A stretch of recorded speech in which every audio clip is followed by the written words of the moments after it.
Hey, welcome to this week's episode of On the Same Wavelength. Today we're sitting down with Jules Peet, aka Sad King Billy, and the guitarist from Old Blood. So let's have a chat. Let's do it.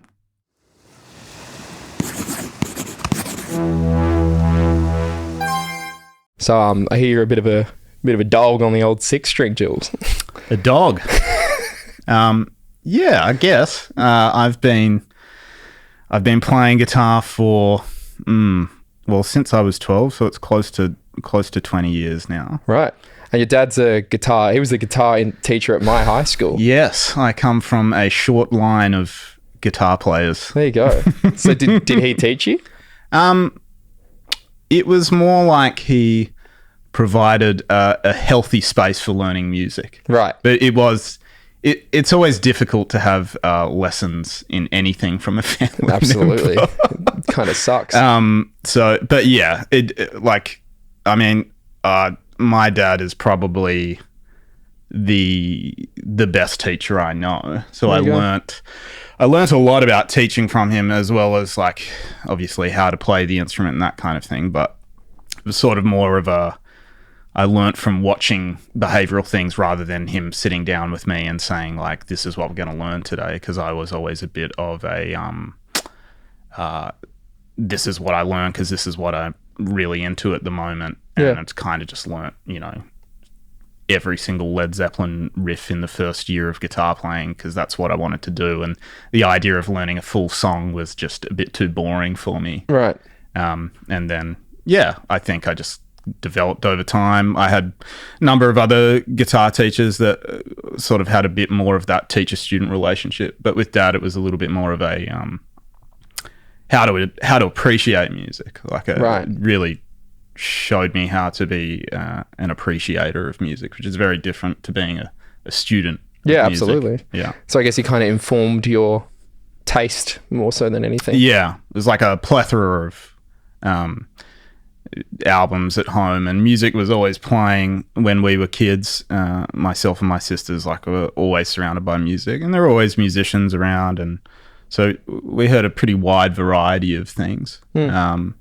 I think that probably had more of an effect on me than anything else, like subconsciously, definitely. Right. Do you all play music, like your whole family, or? Yeah, everybody has at some stage. Mum's probably the least amount, but she's definitely an appreciator of music. Right. So my sisters played. My sisters actually went through a bit more of a sort of like the normal academic path with music. Like they both did music in primary school, but it didn't really hit with me until I was in year 8, kind of thing. So were you playing guitar prior to that or at all? Not really. I think I tried my hand at a couple of things, but no, I was like a little bit more into just like riding bikes and like playing video games and just being a boy, that kind of thing. Being a little kid. Yeah. Just doing your thing. Yeah. I was similar. When I was a kid, I did piano lessons, but I was just kind of like not into it. Yeah. And I was like, I did it because I wanted something to do, but like I didn't really care. And then when I started doing drums in high school, I was like, drums are cool. They make me cool. Yep. But I don't know. I found learning them a bit shit at school. I think as well, the high school environment is a little bit more conducive to like creating a community and being a bit more encouraging, because if you come from a feeder school, all of a sudden you meet all these new people. Yeah. And they're all coming from different musical backgrounds, and you kind of get this like interesting mixing pot of all these different young musicians that are all sort of like learning together, and it kind of creates a cool energy where you're like, oh, actually playing music is fun. It's being a community, and it's all those things, which is great. Most of the teaching work that I do is secondary, but I have done a fair bit of primary education, and that's the hardest stage to really hook people in. But you see children, but you really see those like light bulb moments start to happen around the 13, 14 kind of age, where they sort of just like, they soak everything up and get really hooked. And then they're just kind of, you don't even have to really teach them that much at that point. Right. And they come in, they're like, have you heard of this Jimi Hendrix dude? Yeah. I bet there's a lot of that. It's a little different these days. Like I have students that would just, they've parents have bought them an electric guitar. That's the instrument they've chosen. You mentioned Jimi Hendrix. It's like nobody knows who that is. Really? Yeah. That's crazy. Mm. Is there like a common guitar inspiration for a lot of people now, or is it just kind of like, I want to learn guitar? I mean, you got to think about, I guess, where a lot of these kids are sort of receiving their information and listening to music peripherally. 90% of it would be in the car on the way to school or on whatever app they're spending the most amount of time on. So if they're on TikTok, they're hearing whatever's like trending on TikTok. I just want to learn Doja Cat songs. Yeah, which isn't really guitar music. You know. Yeah, right. That's interesting. So like, when did you start getting into teaching? So it was sort of like a logical step when I went to Whopper to make a bit of income on the side. Yeah. My dad always had, I guess, being in the education network, always had sort of people asking him if there's any teachers on the side that, you know, because often people want private lessons as well as in-school lessons, or perhaps they don't want their kid to do it in school for whatever reason. And I got a few dribs and drabs through that, and then just kind of more and more of that, word of mouth, Perth's a small place. Yeah. So I started teaching when I was about 17, which is like pretty young when I think about it, but a lot of the kids that I had were quite young, and you're doing really basic stuff. And it was really good for me because I learnt a lot from doing that. It helped me fill in maybe some really fundamental gaps that you skip through quite fast when you're a teenager because you want to get through the good stuff. Yeah, you're like, fuck pentatonics. Yeah, when you have to go back to square one with your students, you're forced to take your time with it, and it lays down, sort of reinforces all those fundamentals. And, you know, like, I'm really grateful for that experience to be able to teach young people at a young age, because you just grow a lot as a person as well.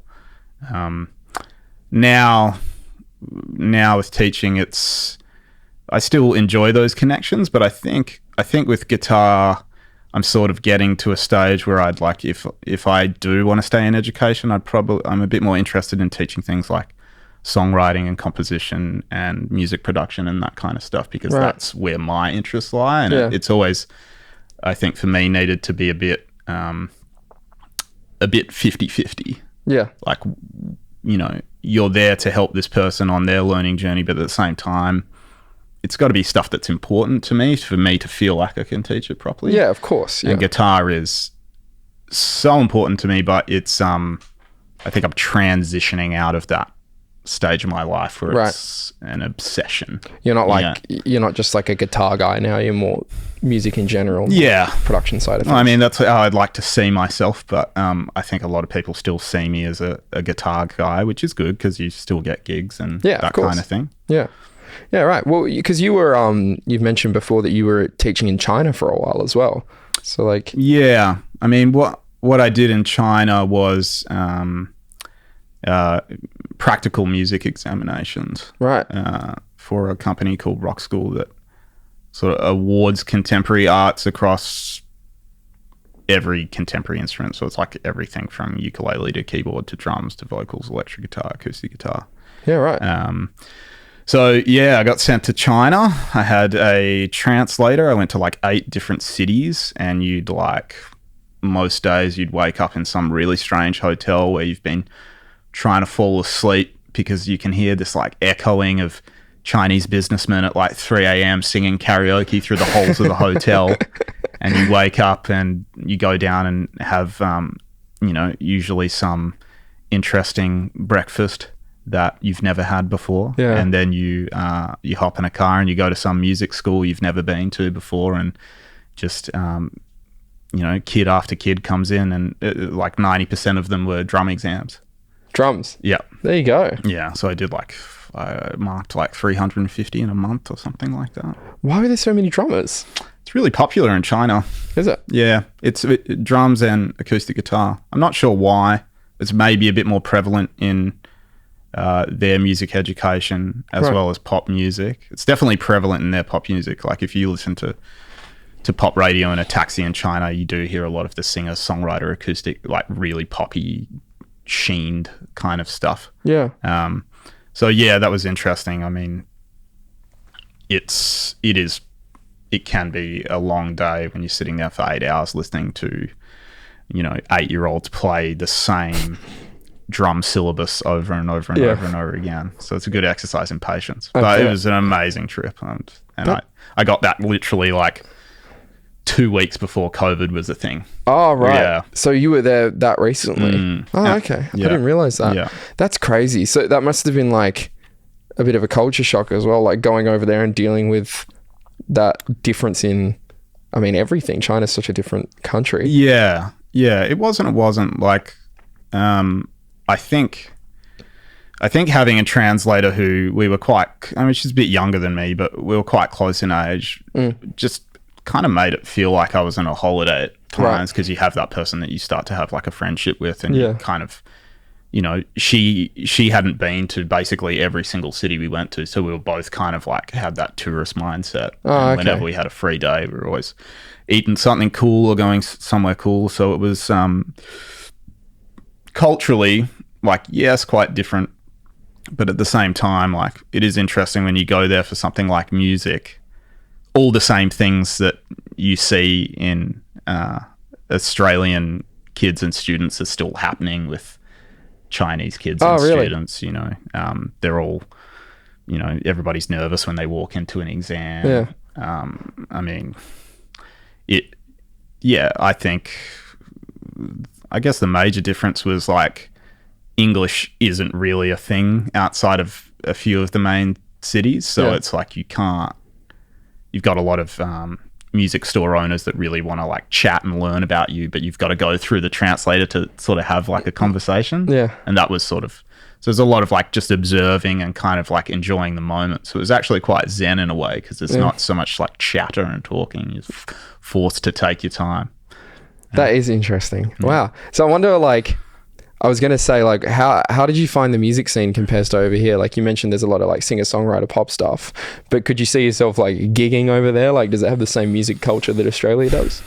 I didn't see it, and I think that's probably because I was in smaller cities, right, and didn't really have the time to like seek it out. But I mean, it's interesting. Like, pop music probably is the only semblance of like an industry kind of thing, or it seems to be. Yeah. Education next to that seemed to be the next biggest music industry, but like, I don't know if there was like a small bar and gig scene, and I'm probably wrong, and there probably is in certain cities, but where I was, definitely not the case. Like, yeah. So it's just kind of like, and I guess if you were doing the educational side of things as well, it's with children specifically. Yeah. It's not like any of them are gigging. Yeah, because education's a huge thing. Like, most kids are only children, and their parents are working crazy hours, and their grandparents are looking after them, so they take them somewhere after school, and that's like a music school, right? Or whatever. Yeah, right. So, well, let's kind of talk about your musical endeavors, because you're in Old Blood. I've seen you guys play before. You're very good band. And how did that kind of come to be, that band, just in general? Yeah. Wow, it's kind of like a while ago now, I guess. How long? I feel like... So the other guitar player, Edor, we went to Mount Loy High School together. He was a year below me.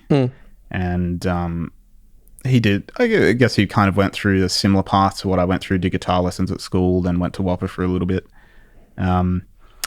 I had started a trio, an organ trio, which is like guitar, organ, and drums, and the organ plays all the bass lines. We were doing mostly instrumental stuff. I was singing a little bit, but not that confident in a singer at that point in time.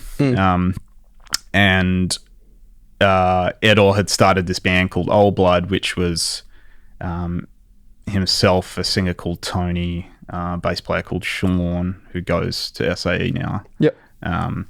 And not sure who the early drummer was. They'd been through a few drummers at that point. But they were looking for bands to put on a show at a venue called the Velvet Lounge, which used to be the back room of the Flying Scotsman which is the pub in Mount Lawley on the corner of Beaufort Street, which is now a new pub.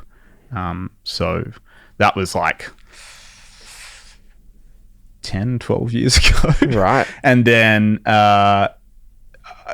every time Old Blood were playing, maybe in the couple of years afterwards, you know, I'd sort of like, we'd be doing shows together, or I'd be asked to jump up and do a solo or whatever. And then they had like a residency at Clancy's, which is funny because that's actually what we're doing now at the moment. So it's like just full circle. Yeah. They said, oh, would you like to come for this residency? And I went and had a rehearsal with them before, and then we all went down in the car together. And then afterwards they were like, oh, do you want to do it again? And then like 2 weeks later, I was like, you know, we were doing the same thing, and I was like, oh, do you reckon I could just be in your band? And they were like, yep. Oh, cool. That's pretty cool. So you just kind of like, you just kind of got in. I think we saw like, sort of like a potential meeting of needs. Like, I think Eldor wanted to just be doing less of the Stevie Ray Vaughan thing where you're playing all the time and everything. Yeah. So he wanted somebody that could sort of share the load. Yeah. And you can do more interesting things with two guitars that are, you know, harmonizing and rhythmic interplay that isn't like isn't in the way of the melody or the song or the structure of that kind of thing, or just like soloing all the time. Yeah. Which, you know, unless you're a real big guitar head or you're at a blues club, that's pretty punishing for like 45 minutes. Yeah. So it allowed us to really explore the two guitar thing. And like, he's a very generous guitar player in the sense that he's not, like, he's very open to basically doing anything, which is a really fun person to play with, because when you're improvising all the time, you don't want somebody to walk the same path every single show. Yep. And I think that's what I really love about Old Blood is, like, at this point, we don't rehearse anymore. We just rock up and sort of like roll the dice a little bit. Yeah, right. And we've recently been playing with a new drummer, which has even invigorated the process a little bit more, because, you know, he doesn't really know the songs either, and we don't really want him to learn the songs because you want that experimentation and improvisation. That's cool. Yeah. So I think the meeting of needs was sort of, I wanted an avenue to experiment with songwriting that wasn't entirely just on me to sort of like get my shit together. And I tried a few times with different people and it sort of not really worked, but they were so open to my ideas. And then their formula just sort of folded over mine, and it, you know, mutated into the songs that we still play today. Yeah. So, yeah, it's been a really rewarding band to be in, and it's just like a really good hang. Yeah. We're not like the most motivated band in terms of like releases and what's on the horizon. It's a little bit more like we're happy to get paid well to do shows at venues that we love for audiences that keep coming back, and it's like, it takes a lot of time to do as a musician. Yeah, definitely. And I think a lot of people always have that the grass is greener mentality, where you're like, you know, what's the next stage of my career? What's the next thing I can doing? Like all that sort of stuff. But I think we're in it's a band that exercises a lot of gratitude towards the audience and community we have, and we just, you know, we have fun, and that's sort of what we're doing. So, yeah, we're at Clancy's every second Sunday of basically every month. Right. Yeah. The Clancy's in Fremantle? Yep. Yeah, cool. Yeah. Because I saw you guys at the Duke of George, and yeah, I get what you mean. Like, you had a very like, there was a real vibe to like the audience. Like, everyone was just like way into it, and people were like cheering out, and it was really cool. Like, I'd never been to the Duke of George, which is a really cool venue as well. Beautiful. But like, you could tell that everyone that was there to see you was like excited. Like, they wanted to see you guys. They were kind of there for it. Yeah, I mean, the level of excitement in crowds, I think, over the last couple of years, because we've been up, there's been so many ups and downs through restrictions and shows getting cancelled because people get COVID or like all those kind of things. That was at a time, I think, where people were really yearning for it. Yeah, they wanted live music. Just been out of a lockdown or something like that. Yeah, I think it was mid-COVID. Yeah. So that kind of stuff is sort of sorting itself out, and Perth has definitely not had it as bad as a lot of other places in Australia. Yeah. But yeah, we have a very loyal following across quite a wide age demographic, which makes it definitely sort of a bit of a family vibe, I guess, at times. Yeah. I mean, our crowd do drink a lot, so it's not like not family that friendly. kind of but like like a family sort of energy, in the sense that, like, you might be dancing next to somebody twice your age sort of thing. Yeah. I was sitting next to a rather old couple. Yeah. I was like, it was cool though. Yeah. And my parents wanted to come see you guys, and I told them about it, and my dad was like, oh, I'd love to see them. So he's like, I think he actually was planning on seeing you guys the following week, because he had a few gigs at the Duke of George. And I can't remember if he did or not, but he was definitely into it. And I was like, that was cool, because it's like, there's a lot of music similarly to you. I've been influenced by my dad quite heavily. He plays guitar as well, and like his music tastes influence mine. So it's always cool when you can kind of like find a new group, especially like a local one, where you both enjoy them, because it's like there are tastes, like we do have differences in taste as well, but like you guys fit that overlap where it's like we're both into it. So that was cool. But yeah, we'll have to come to Clancy's. Yeah, that'll be fun. I mean, it's the great thing about playing blues based music is, like, I think it's pretty accessible across a very wide range of people. I feel like a lot of guitarists just like naturally kind of like blues, because it's a very guitar centric, for sure. And that's a decent portion of our audience sometimes. Yeah, it's like the pedal sniffers, the guitar nerds. But yeah, we get a lot of older crew that have been part of the Perth blues scene for a long time, right? And that's what's really great about the Perth music scene in general, but the Perth blues scene is that you are actually welcomed by the old guard, so to speak. You're not really like shunned. There's no gatekeeping. Yeah, that's pretty cool. Gatekeeping, good word. It's a trending term. Yeah. Cool. So how have you guys kind of found it? Like, I mean, you're saying that the Perth scene's been very welcoming for you specifically. Do you think that bleeds into other genres, or do you think that might be blues exclusive?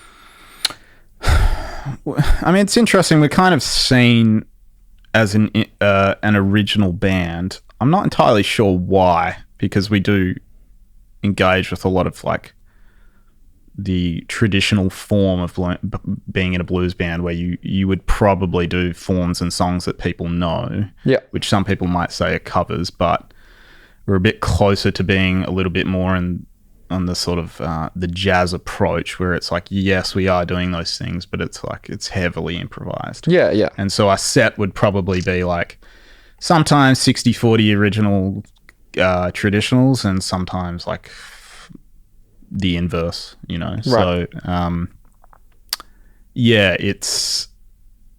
we are accepted by the original music scene, and we had a stage where that was the thing that we're really pushing for, and now it's sort of like a gig's a gig, right, kind of thing. So you're just kind of playing. Yeah, I mean, if we think the people are going to come, we like the way that the venue sounds is a big thing as well. Some original music venues are, not the best for a more traditional blues sound. I think we rely on the sound of like more of a traditional kind of space, where it's a little bit liver and like more live. That's what the Duke of George and Clancy's kind of offers as a space. Absolutely. So you wouldn't really see us playing certain venues a lot that are a little bit more associated with the rock or the original kind of scene. But we do it if we think a crowd's going to come down, or we get asked really nicely. Yeah, right. So it's kind of more like a passion project, it sounds like, than anything. Yeah, it's a hang. Yeah. It's a paid hang, which is awesome. That's pretty cool. Yeah. That's a good place to be, definitely. So like you played at WA Day. But that was not with Old Blood. That was with a different group. It was a band called the Struggling Kings. Okay. they're three brothers from an area in the Kimberley called One Arm Point. Okay.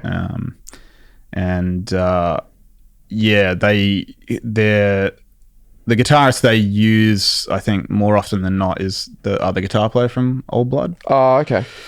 And I mean, that's just Perth. Yeah. Like, everybody kind of plays with everybody, a few mates. Yeah, right. So it was kind of fill-in job. Cool. Yeah. So it's like almost like a session muso. Yeah. So I do a bit of that stuff when it appears. Yeah. It's hard to say no to those big shows because they are a lot of fun. Yeah. Like, you don't get those opportunities a lot. How did you find it? Like, you were playing with alongside like Eskimo Joe and stuff. Well, I mean, I have friends that play in that band now. I mean, it's just like Perth. If you played long enough, you see the same people. You see the same people running the events as well. So right. it's kind of, you just knew everyone. It's cool in that way. It was an extremely busy festival. Not really when we played because we played earlier. But as I was walking out, I was like, this is crazy, the amount of people that are coming down. So right. I think the bands that played later would have had a really energetic full rock show type experience. That's pretty cool. But yeah, playing on the big stage is just awesome. You can hear all your monitors. You got lots of room. You can kind of like see for a long distance, and it just feels like really big. Yeah. But playing in a small room is awesome as well for the complete opposite sometimes. Yeah. So it feels more like it's good. Intimate. It's good to have both, you know. Especially in a place like Perth, you wouldn't think it would happen that much, but it does. Yeah. I'm always surprised when I talk to people and they kind of say like, oh, I did this bigger event because I guess like kind of one of the main reasons I started this podcast is because I'm pretty out of touch with the Perth scene. Like, obviously I'm invested in music. I think you're just pretty out of touch in general. Maybe maybe I'm just like a little bit. I could be just out of touch. I don't keep up with the trends. You can say.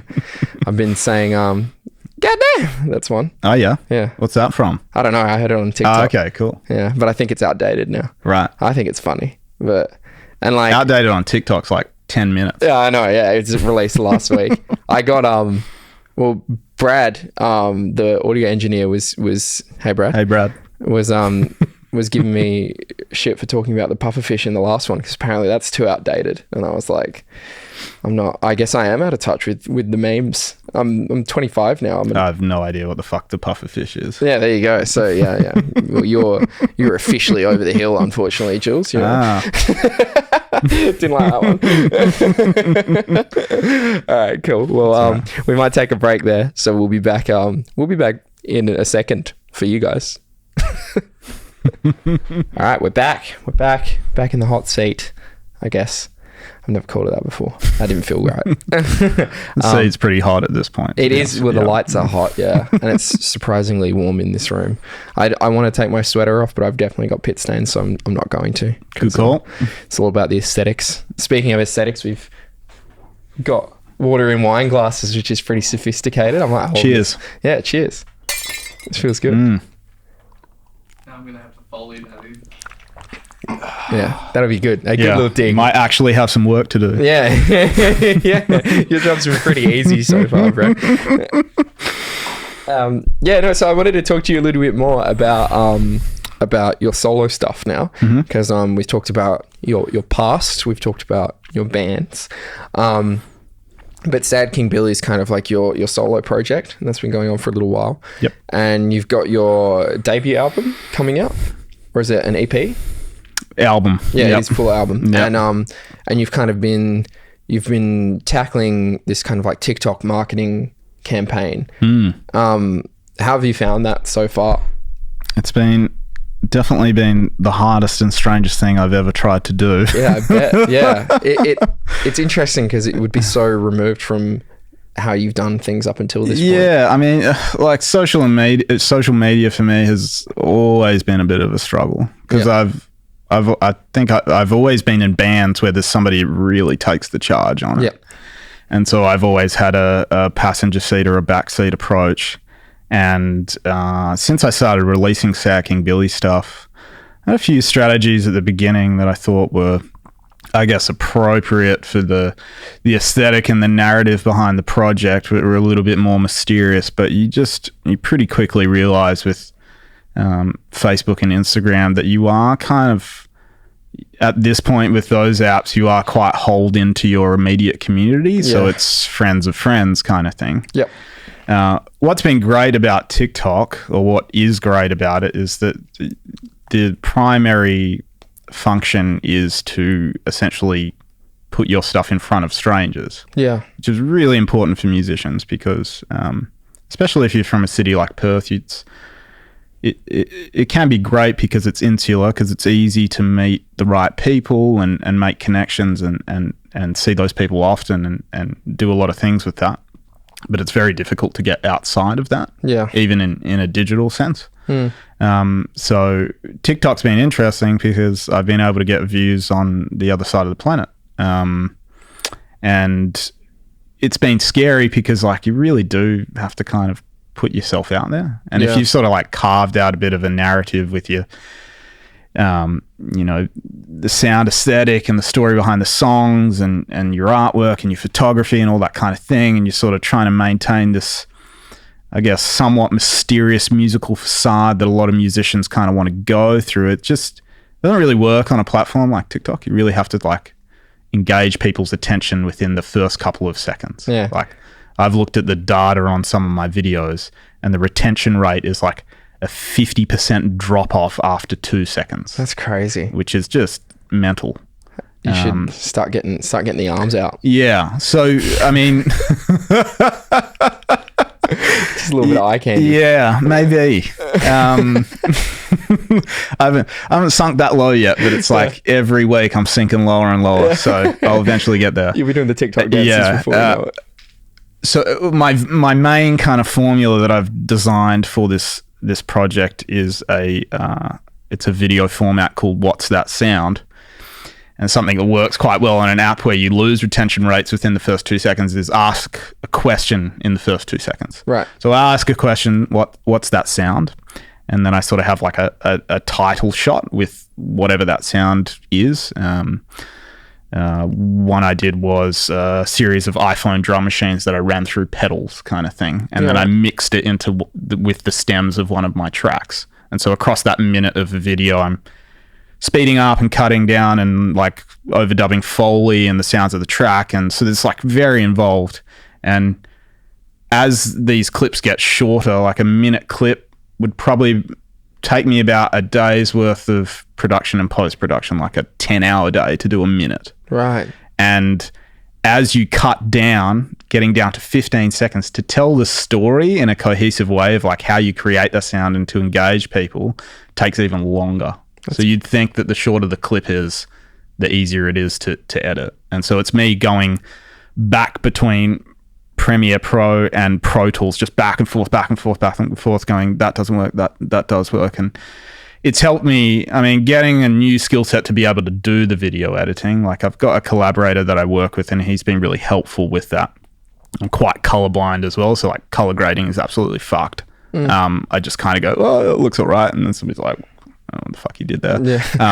But he's sort of helping me with that kind of stuff as well. But it's been great to get that skill set as well because, I mean, something that's really needed to be, a modern musician now or like a modern artist is like you have to be able to wear a multitude of hats. Yeah. If you're really something you want to do every day. Because unless you have a budget and you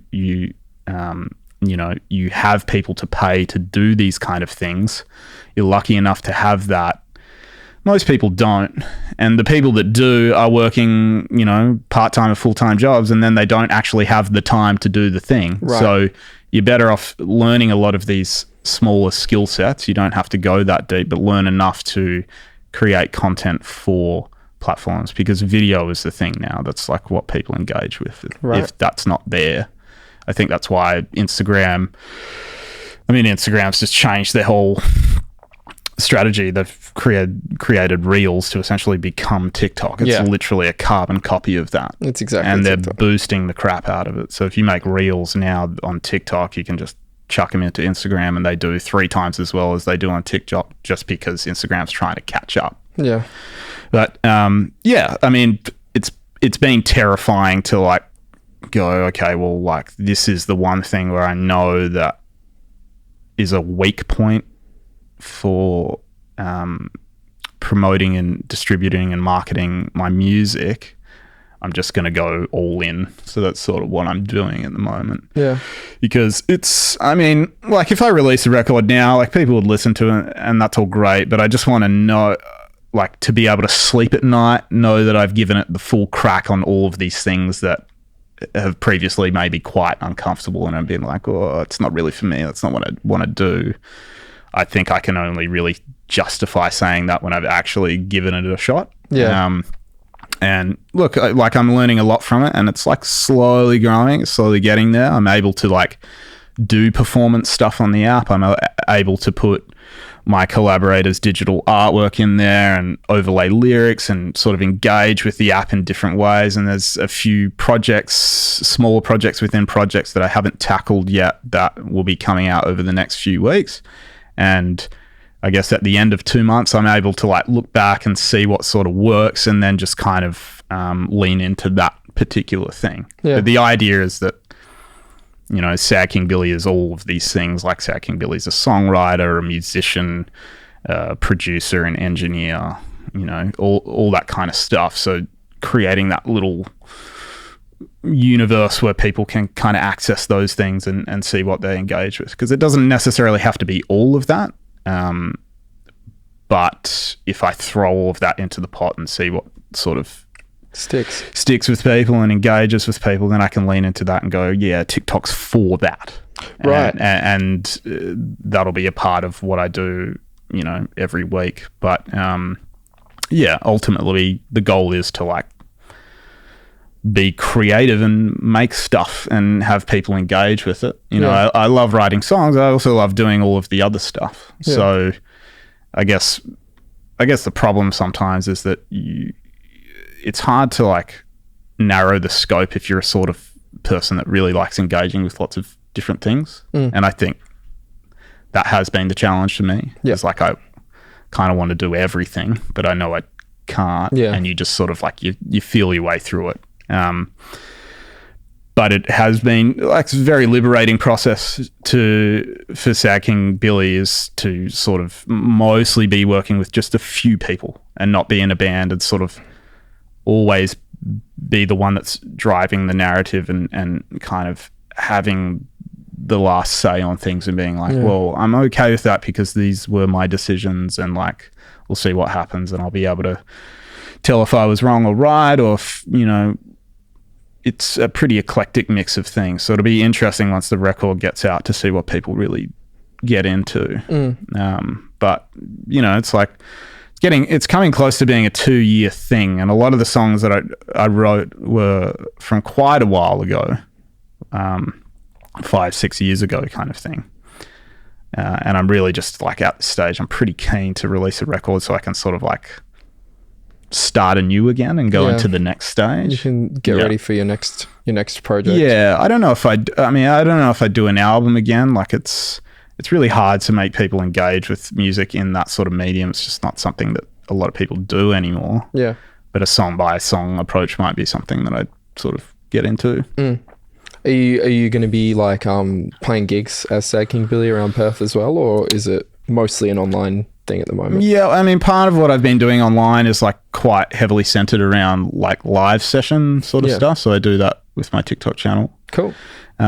With I guess like a small trio. I've released a couple of clips like that already, and then I do some stuff on my own. Like to use like a lot of drum machines and synths, and it's sort of like a collaboration of, or like a mix up of acoustic and synthesized sort of sounds. Is kind of the Sad King Billy thing. Yeah. In terms of playing live, I don't know, like I've done so much of that and I know how much work goes into it, and I feel like it will inevitably come at the sacrifice of creating all of this online content, which I think is like a bit more valuable in this day and age. Right. Gigging is hard work and it's great to engage with the local community, but inevitably there sort of does become a little bit of a ceiling, and you know, if it's a solo project, you do feel a little bit beholden to making sure everybody's like feeling okay with it because it's your thing. Yeah. When you're in a band, it's a little bit more of a democracy and everybody has their own reasons for being there. But when you're sort of leading the charge, being the organizer, the manager, the songwriter, the musical director, and then the front person all at the same time is like, that's like a full-time job kind of absolutely. thing. And then all of the songwriting, the production and that sort of stuff starts to take a back seat. Yeah, and that's kind of your primary focus. I think like I would never rule that stuff out, but it would definitely take a while to get the 40-minute set to where I was like really happy and I felt it represented it. The cool thing about doing live sessions is you can reimagine the song and do it in different ways and choose your own space and record it and mix it the way that you want it to be heard. Yeah. And it's still a live experience, but it's also there forever.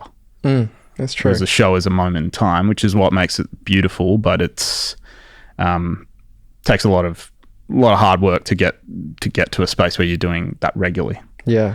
Because you could rehearse for 6 months, get it super tight sounding schmick, and then have 1 or 2 shows booked and then kind of just have a drought of not doing a lot, and then you're sort of back to square one again. Yeah. And, you know, it's a difficult beast, live music. I bet. Yeah.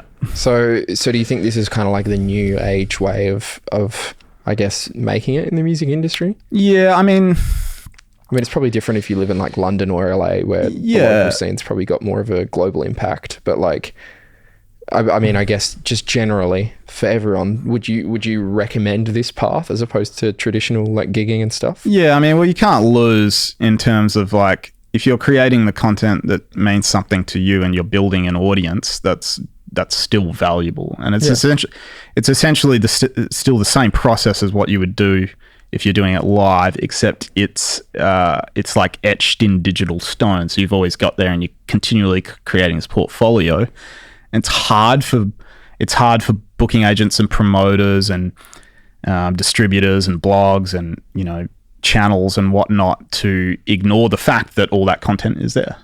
Whereas it's very difficult to get a ticked off calendar of shows and ticket sales across the course of 2 years and show that as proof, because a lot of, and you know, I kind of think it's better to invest in the digital space and watch the physical space come after than it is to do the other way around. There's a lot of people that would disagree with me, and there's a lot of people that could prove otherwise. But I think for a solo artist, it's definitely where your energies are better spent. Yeah, right. If you got a band of 5-6 people, those kind of things are the responsibility and the energies and the burden is shared in a live kind of game. Yeah. But if you're the number one entity and that's what you're trying to promote and market, it's like, lay the digital groundwork down first, and then you've got that passport that you're taking with you anywhere you want to go. Yeah. You know? And I guess it kind of falls in line with that autonomy thing that you were talking about, where it's like, if you've got the knowledge of production and of mixing, you can actually do all of it on your own, as opposed to having to, I guess, not that collaboration and relying on other people is a bad thing, but like if you want it to be a reflection of what you want, it can lose that when other people get involved. Yeah. And so if you're in charge of everything, like you're producing it, releasing it, and then writing the captions on everything, it's like it's all you. Yeah. And I guess like that would create a very personal kind of experience, which would be cool.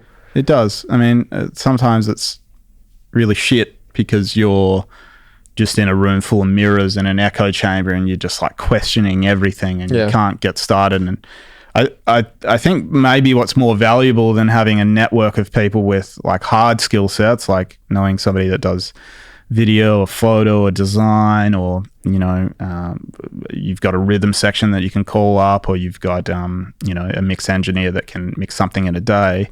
I think actually what's more valuable than that a lot of the time is like having an honest network of people that will give you feedback on what you've done. Often from a layman's perspective as well. Yeah. because it's very easy if you're the one person in the process all of the time. It's very easy to get so honed in on the details and you lose sight of the big picture, and you show it to somebody and they say, well, I don't really feel this because, it just doesn't really engage me in this way. Yeah. And you've spent that whole time focusing on like, you're like how you're compressing the vocal. Yeah. You've like, I built this like this crazy vocal tone using like compression and EQ, and like, do you not hear that? And they're like, no, it just I think the song's a bit boring. And they're like, there's too much light on the wall behind you. Or like, this is too long. Yeah. Or like, simple things like that. And it does like, really does create a level of humility and grounds you in actually what's important, because I mean, everybody's got their own reasons for doing their own art, but at the end of the day, if you sort of want to resonate with any level of audience, you do have to see things from their perspective on a pretty regular basis. Yeah. Because your story isn't told unless somebody actually listens to it, right? Yeah. So it's really important stuff to have that network of honest people, and I'm lucky to have that. And a lot of those people are people that have the hard skills as well. They are musos, they are X, Y, and Z, but they're also people that I know well enough to give me an honest opinion. Sorry. I mean, sometimes it's your mum. Like, well, nobody will be more like brutally honest than your mum. Yeah. My girlfriend's been a good one for that. She has no qualms with telling me how it is. But like, I appreciate it. Like, she obviously supports me very much so. Yeah. But like, she'll tell me if something's wrong. And I have good friends that do the same thing. They're like, when they watch like the podcasts and stuff, they're like, they'll talk about how, I didn't like that or I did like that, and it just makes a better product. Yeah. So I think that's some very good advice across anything really, is to just have a supportive but honest network. Yep. Yeah. Cool. Well, it's been great having you on. It was lovely to talk to you about all this. I feel like great being here. Yeah. I feel like we tackled making it in the modern industry, and like, which is pretty cool. Maybe I'm going to blow up on TikTok now. Maybe. That's my plan. Yeah. So if you see the podcast on TikTok, we've got Jules to thank. So yeah, I guess now we're wrapping the episode up. Jules, where can people find you? So it's the TikTok tag is Hail Sad King Billy. Yep. That's the same for the gram, and it's Sad King Billy on Facebook, YouTube, all streaming services. I've got 3 singles out. There's probably a new one coming out soon. Yep. And then the album will hopefully be released before the end of the year. Perfect. Yeah. So go check out Jules, and thanks for watching, everyone. Thanks for watching this week's episode, everyone. If you want to check us out on social media, all the links are in the description. And if you want to check out Jules, all his links will be in the description as well. Thank you. Do you kiss?